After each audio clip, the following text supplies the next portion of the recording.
All right, here we are in the Mighty 1090 studio. We just wrapped up Let's Talk Hookup, and we're going to do a retie of the Tony Pena knot here with the world-famous Captain John Collins here in the Mighty 1090 studio for our Let's Talk Hookup YouTube channel. John, you're on. This versus wind-ons, they don't want to have to tie the bimini. It's a quick way to get back in the water if you don't have a bunch of wind-ons ready to go. I've got quite a few guys that are into this now. What you do is you take your fluorocarbon with the tag end away from you, the spectra with the tag end towards you. And what you're going to do is parallel these one against the other, and then you're going to wrap a two-turn, just two overhand knots with the fluorocarbon. So you're going to bend it around. And then you're going to just wrap one, two, such as this. And then pull them down. So it's like a two-turn uniknot. Very similar. Yeah. And what I like to do in order to cinch and make this two-turn uni or overhand knot as tight as possible, it's going to be a blocker. Is I'll take my duck bills and I'll grab the tag end of the fluorocarbon, wrap the fluorocarbon, the other end around my hand, and pull it super tight. Now this is 100 pounds, so you can really pull tight on it without breaking it. I mean pull it tight. You want to get it cinched down. Okay. And then just so that this piece doesn't get in my way, I'm just going to clip off most of it. And this is what I've got left. Leaving about a half or a quarter inch of line. A half inch is on fine, the even an fluorocarbon. inch. I just don't want it sticking way out, because when you start wrapping, sometimes it gets in your way. Now what you're going to do, I'm going to pull this through a little bit here so I got more. What you're going to do is you're going to form a loop behind the fluorocarbon. And by doing this, you just take your spectra and push it up behind. You want this behind your fluorocarbon. And then pinch it off with your thumb and forefinger. And this is after that knot that you created? Correct. Yeah, okay. Yeah, everything will be tied as you're looking at it to the left of that knot. Okay. You're going to go down 10 wraps, then you're going to turn it around and you're going to go 10 wraps back up. And when you're doing the first set of 10, you want to leave a little space between each wrap.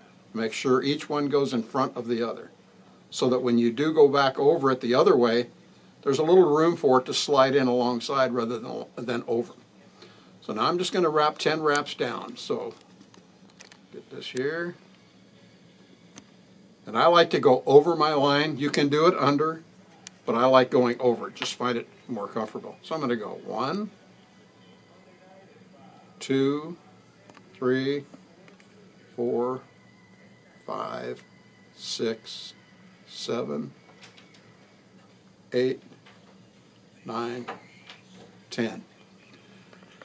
Now that I got my 10 wraps, right at the very end, just like the John Collins knot or the RP knot, right at the very end you want to push down with your thumb and forefinger and pinch it off. Now you're going to, in the same direction you wrap down, you're going to wrap back up 10 wraps right to the base of this loop. So I'm going to go 1,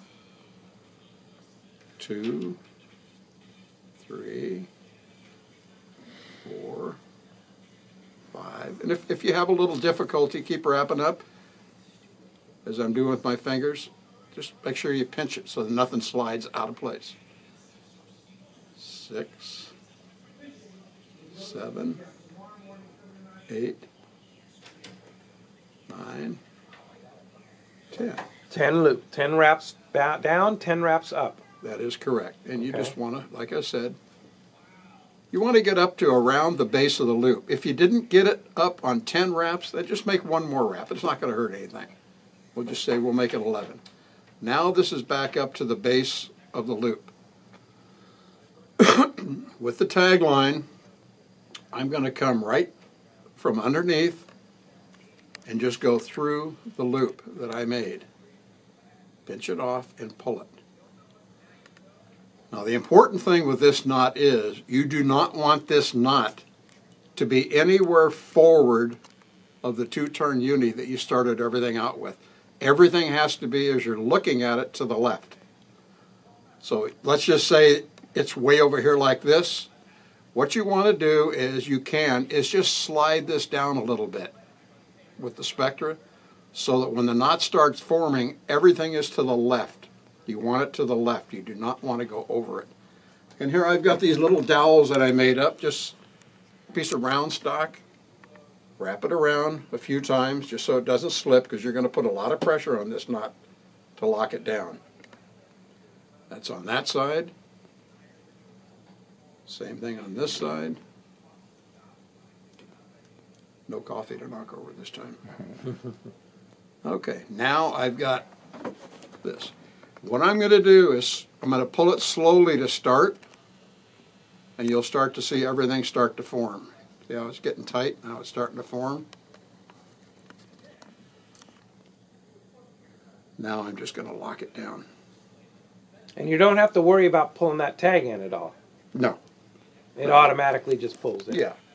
What's happening now is the spectra is all wrapped up, 10 down and 10 back, and it's pushing against that uni that we tied to start the whole knot with. That's what I call it. That's called a blocker. It's like a block. It keeps that knot from moving. And that's why you want to get that good and tight to start the whole process. Do you need to keep these wet when you're tying it, John? No, not when you do these nice and slow and you're finishing such a short piece. It doesn't have time to build up friction. Yeah, and that's what keeping it wet. Heat is the worst thing in the world for line, any kind of line. Heat is the death of the line. So you just want to get that nice and tight. The beauty of this knot is, and a lot of guys say, oh, look at that knot. You got that nub there. That thing's not going to go through the guides. Well, if you look at the direction this knot travels from your rod, it travels from right to left as you're looking at it. So the spectra is the part that's going to go through your guides, and the double uni follows that spectra through the guides. There's nothing to stop it. It's almost like a little cone at the very end. So casting or whatever, casting it's going to go is through. Not a problem. Okay. You trim it out. You trim it out. Finish the we'll knot. Do a quick trim on it real quick, and I'll explain one other little thing. Once you've seated the knot, you can trim it pretty tight. That's correct. Yeah, you can trim it pretty tight. And by pretty tight, that's off there.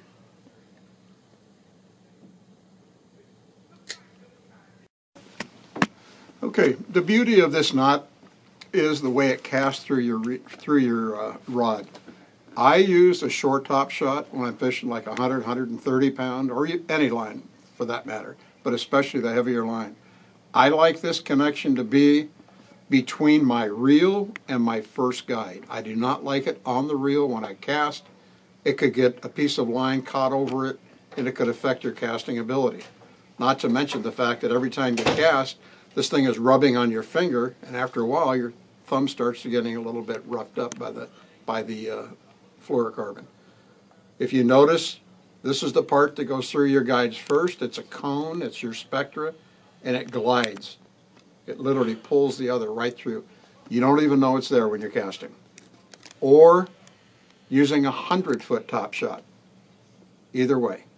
I don't recommend 100-foot top shots, but either way. You like fishing the 10, 12, 14 foot? I like the 12-foot. I like it 12-foot top shot. 10 to 12 foot. When my bait's out there swimming 50 to 70, 80 yards away from the boat, with that short top shot, once this fluorocarbon's in the water and there's nothing past it but spectra, that bait's going to be just as alive 75 yards from the boat as it was when you cast it in the water. Yeah. Because there's no drag. Yeah. The stuff floats, the bait can swim around just fine. And many times that's what's necessary to get a bite. All right. Well, thanks, John. Great job. Appreciate all you do, and thanks for helping us out here at Let's Talk Hookup. No, thank you for having me. All right. Just, Very like good. I say, you're not kidding when they say it's the fastest 2 hours. Fastest 2 hours on radio, yeah. And thanks for tuning in to our YouTube channel, and thanks to Tommy P.